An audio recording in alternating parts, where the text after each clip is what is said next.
미국에서 온라인으로 석박사 학위를 취득하더라도 돈을 더 벌지 못하고 학자금 빚만 늘어나고 있는 것으로 나타났습니다. 바이든 행정부의 새 학자 융자금 플랜에 따르면 연 3만 달러 이하 독신이나 6만 달러 4인 가족이면 한 푼도 상환하지 않아도 되는 것으로 나타났습니다. 미국의 고용시장이 점진적으로 냉각되고 있으나 1년 이상 견고함을 유지하고 있는 것으로 평가되고 있습니다.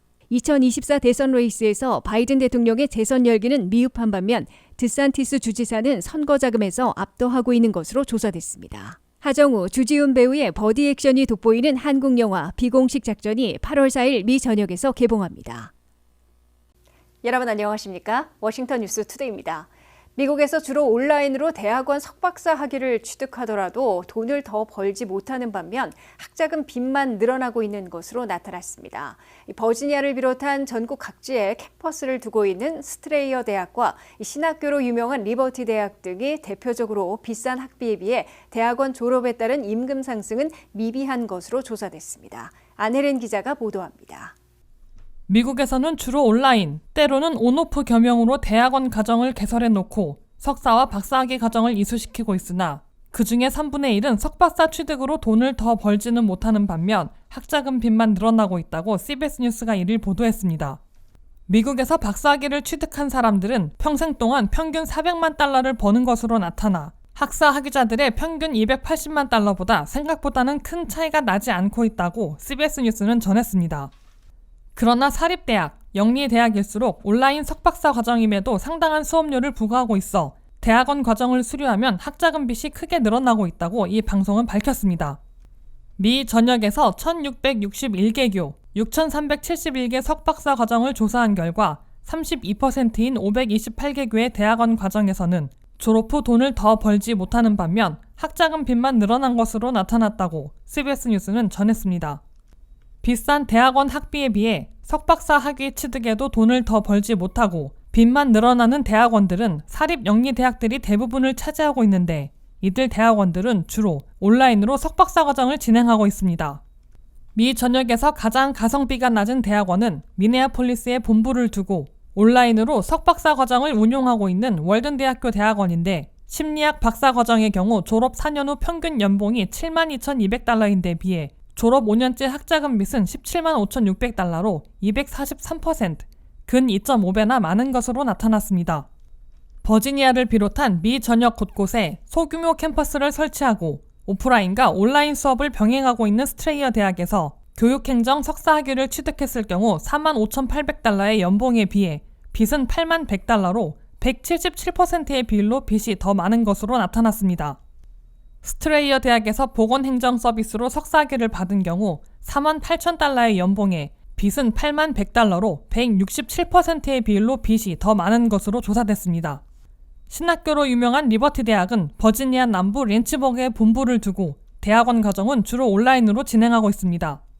리버티 대학에서 신학 또는 목회학 박사를 받았을 경우 7만 1,000달러의 연봉을 받는 반면 학자금 빚은 8만 7천 달러로 늘어나 123%의 비율로 빚이 더 많아지는 것으로 지적됐습니다.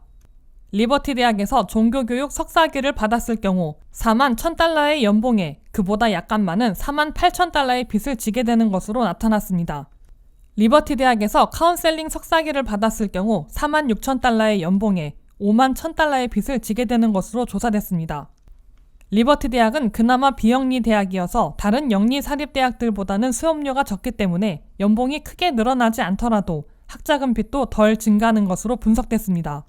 WKTV 뉴스 안혜린입니다.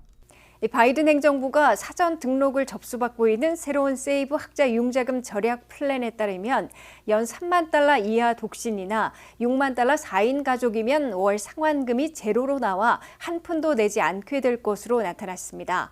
사전 등록을 받은 후 내년 여름부터 혜택을 받게 되는 세이브 플랜은 연방 다이렉트 학자 융자금을 받은 사람들이 연소득과 가구 수에 따라 월 상환금을 산정받게 되는데 제로에 해당되는 이용자들이 상당수에 달하는 것으로 추산되고 있습니다. 한면태 기자가 보도합니다.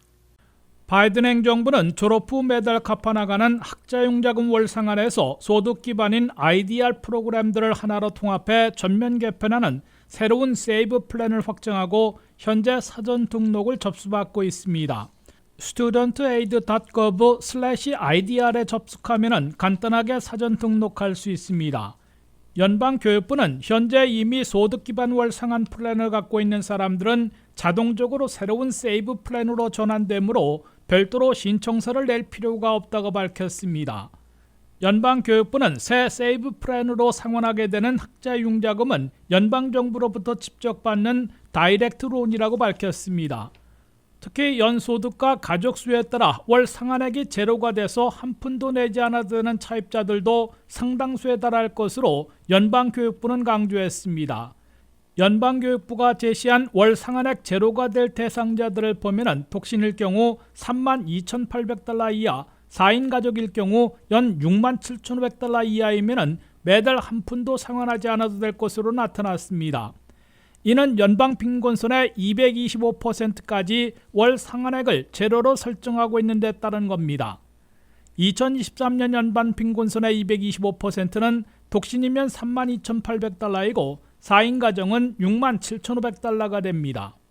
가처분 소득이 다를 것이기 때문에 계략적인 분류표를 보면 독신일 경우 연 3만 달러 이하, 4인 가족이면 연 6만 달러이면 월 상한액이 제로로 나와 한 푼도 상환하지 않아도 됩니다. 연 4만 달러의 소득자일 경우 독신이면 월 60달러만 내고 부양가족이 한 명이라도 있으면 제로로 한 푼도 내지 않아도 됩니다.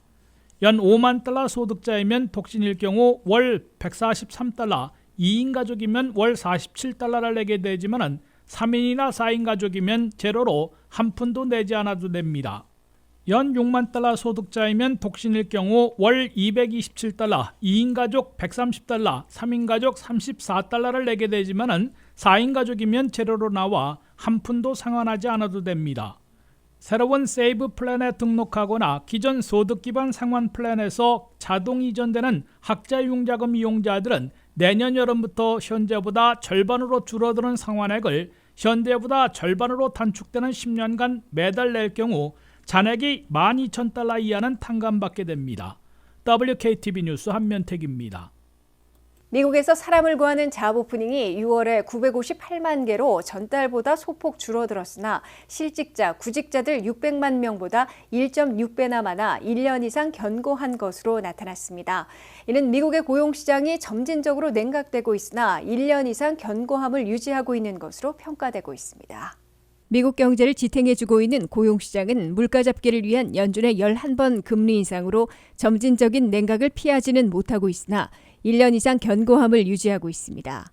미국 내에서 사람을 구하는 잡 오프닝, 열린 일자리는 6월에 958만 개를 기록했다고 연방노동부가 발표했습니다. 이는 5월에 962만 개에서 3만 4천 개 줄어든 것으로 2021년 4월 이래 2년 만에 최저 수준을 기록한 것입니다. 미국의 잡 오프닝은 1년 전보다 140만 개, 12.6% 줄어든 것으로 나타났습니다. 올 1월 1,060만 개를 기록했고 2월에는 1,000만 개, 3월에는 970만 개로 점진적인 감소세를 보였습니다. 그러다가 4월에 1,030만 개로 다시 늘어났으나 5월에는 962만 개, 6월에는 958만 개로 줄어들었습니다. 이 같은 잡 오프닝은 미국 업체들의 채용이 점진적으로 냉각되고 있음을 보여주고 있습니다. 그럼에도 점진적인 냉각일 뿐 급속히 얼어붙은 게 아닌데다가 아직도 실직자, 구직자들보다 많은 수준이기 때문에 견고한 고용시장을 1년 이상 유지하고 있는 것으로 분석되고 있습니다. 6월 현재 사람을 구하는 잡 오프닝은 958만 개인데 비해 3.6%의 실업률에 따른 실직자, 구직자들은 600만 명으로 1.6배 많은 것으로 나타났습니다. 잡 오프닝의 최고치는 1,200만 개였고 당시 실직자들은 600만 명으로 2대1의 비율을 보인 바 있습니다. 6월 한 달 동안 미국 민간업체들에서는 153만 명을 해고해 5월에 155만 명보다 2만 명 줄어든 것으로 집계됐습니다. 더 많은 봉급이나 더 나은 베네핏을 받기 위해 이직한 미국인들은 5월에 406만 7천 명에서 6월에는 377만 2천 명으로 30만여 명 줄어들었습니다. 이직 사태의 둔화도 미국 고용시장이 점진적으로 냉각되고 있는 데 따른 것으로 해석됩니다. 미국의 고용시장이 어느 정도인지 판가름하는 핵심 지표는 연방노동부가 매월 첫째 주 금요일에 발표하는 잡스 리포트로 4일 오전에 나올 예정이어서 주목을 끌고 있습니다. 미국의 6월 실업률은 3.6%로 거의 완전 고용을 유지하고 있고 한 달 동안 20만 9천 개의 일자리를 늘린 호성적을 거둔 바 있는데 7월 고용 성적이 이에 비해 얼마나 냉각되고 견고함을 유지할 수 있을지 예의주시되고 있습니다. 연준은 4일의 고용지표와 10일 CPI 소비자 물가를 보고 9월 20일 기준금리 정책을 결정하는데 9월에는 다시 인상을 건너뛰고 5.25 내지 5.5%에서 동결할 것으로 예상되고 있습니다. 2024 차기 대선 레이스에서 민주당의 조 바이든 대통령이 민주당원들로부터 지지를 늘리고 있으나 아직 열기가 미흡한 것으로 나타났습니다. 공화당에선 지지율 면에선 도널드 트럼프 전 대통령이 3배 차이로 압도하고 있으나 모금 면에선 론 드산티스 플로리다 주지사가 2배 차이로 앞서기 시작한 것으로 밝혀졌습니다. 한면태 기자가 보도합니다. 2024 대선을 위한 첫 아이오와 경선이 6개월도 채 남지 않은 가운데 민주공화 양 진영에서 서서히 경선전의 윤곽이 드러나고 있습니다. 민주당 진영에서는 현직인 조 바이든 대통령이 민주당원들로부터 재선 도전에 나서지 말라는 경고까지 받았다가 지지를 높이고 있으나 열정과 열기를 끌어모으는 데는 아직 미흡한 것으로 나타났습니다. 뉴욕타임스가 발표한 민주당 유권자 조사 결과 바이든 대통령을 다시 재지명해야 한다는 민주당 유권자들은 지난해 7월 26%에 불과했다가 올 7월 현재는 45%로 끌어올린 것으로 조사됐습니다. 그러나 바이든 대통령을 다시 지명해 재선시켜야 한다는 민주당 유권자 지지율이 아직 과반을 넘지 못하고 있고 10대부터 40대 중반까지는 매우 저조해 여전히 위기에서 벗어나지 못하고 있습니다. 바이든 대통령을 재지명해야 한다는 민주당 유권자들을 보면 18세에서 29세 사이는 지난해 5%에서 올해는 17%로 늘어났으나 여전히 매우 낮은 수준을 보이고 있습니다. 30세에서 44세까지는 지난해 22%에서 올해 31%로 높아졌으나 여전히 전체 지지율에도 못 미치고 있습니다. 다만 45세에서 64세 사이의 민주당원들은 재지명 지지율이 52%로 개선됐고 65세 이상에서는 70%로 올라갔습니다. 민주당 유권자들은 바이든 대통령이 81세 고령에다가 알러지 반응을 보이고 있는 트럼프 전 대통령과 43% 동률을 기록하고 있을 정도로 승리를 확신하지 못하는 상황을 우려하고 있다고 뉴욕타임스는 전했습니다.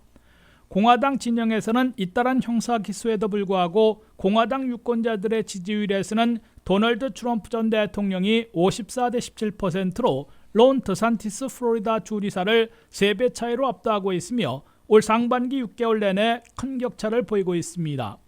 그러나 올 상반기 6개월 동안의 머니레이스에서는 드산티스 주지사 측이 트럼프 측을 2배로 앞선 것으로 워싱턴 포스트가 보도했습니다.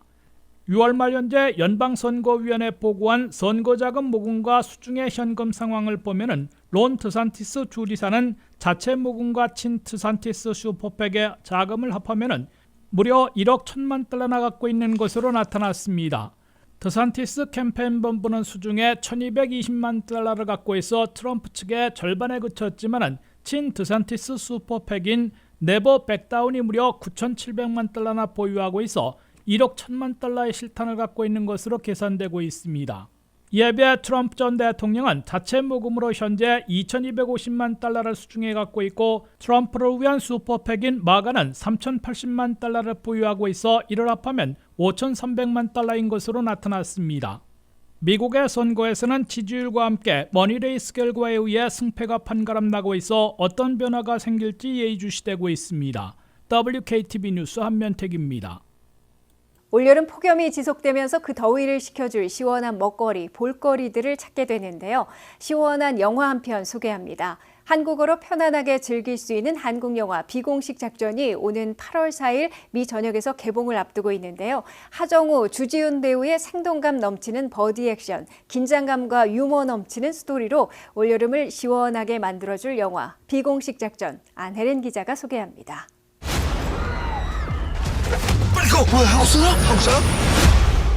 하정우, 주지훈 배우의 버디 액션 영화 비공식 작전, 랜섬이 올여름 대작 영화 경쟁에 뛰어듭니다. 킹덤과 터널로 주지훈과 하정우와 함께 호흡을 맞춘 김성훈 감독이 다시 모였습니다. 김성훈 감독은 영화 자체가 경쟁력이라며 자신감을 보이고 있습니다. 버디 액션 영화 비공식 작전의 관전 포인트는 1987년 한국인 외교관 납치 사건을 모티브로 한 영화라는 겁니다. 외교관 민준 역과 현지의 한국인 택시기사 판수 역의 케미스트리가 영화 전체를 더욱더 흥미진진하게 이끌고 있습니다. 하정우와 주지우는 서로의 장점을 최대치로 끌어내는 액션과 리액션으로 생동감 넘치는 연기 호흡이 공감과 짠내, 인간미가 한층 업그레이드된 입체적인 캐릭터를 그려냈다는 평을 받고 있습니다. 살리기 어려운 복합 장르만의 매력을 최고로 끌어올렸다는 영화 비공식 작전은 뜻하지 않은 위기에 처해 사력을 다하는 인물들의 이야기로 긴장감과 유머를 넘나들며 모로코와 이태리, 서울 등 해외 로케와 세트를 넘나들며 스펙터클한 배경으로 캐릭터의 감정을 놓치지 않고 돋보이게 하는 감각적인 줄거리를 풀어주고 있습니다. 영화 비공식 작전은 민수와 판수의 관계 변화와 함께 달려가는 버디 액션 영화라고 말한 김성훈 감독의 설명대로 두 인물은 영화 속 낯선 공간 베이루트를 배경으로 다양한 감정의 파고를 겪게 됩니다. 위기에 놓인 인물들의 뒤에는 황량하고 삭막한 공간이, 화해와 연대를 앞둔 인물들의 후반 배경으로는 너른 대자연이 자리에 스펙터클한 로케이션의 장점을 살리며 이야기의 극적인 융화가 이뤄져 한편의 잘 짜여진 서사를 함께한 기분을 선사한다는 평을 받고 있습니다. 김성훈 감독 특유의 액션과 서사, 각 캐릭터의 감정을 보다 입체적으로 비추며 관객에게 깊은 감흥을 선사할 준비가 완료되었다고 밝혔습니다. 비공식 작전은 8월 4일 미 전역 동시 개봉이며 버지니아, 알렉산드리아 AMC 호프만 센터, 페어팩스 일리갈 페어팩스 타운 센터에서 관람하실 수 있습니다. WKTV 뉴스 안혜련입니다. 이상으로 워싱턴 뉴스투데이를 마치겠습니다. 시청해주신 여러분 고맙습니다.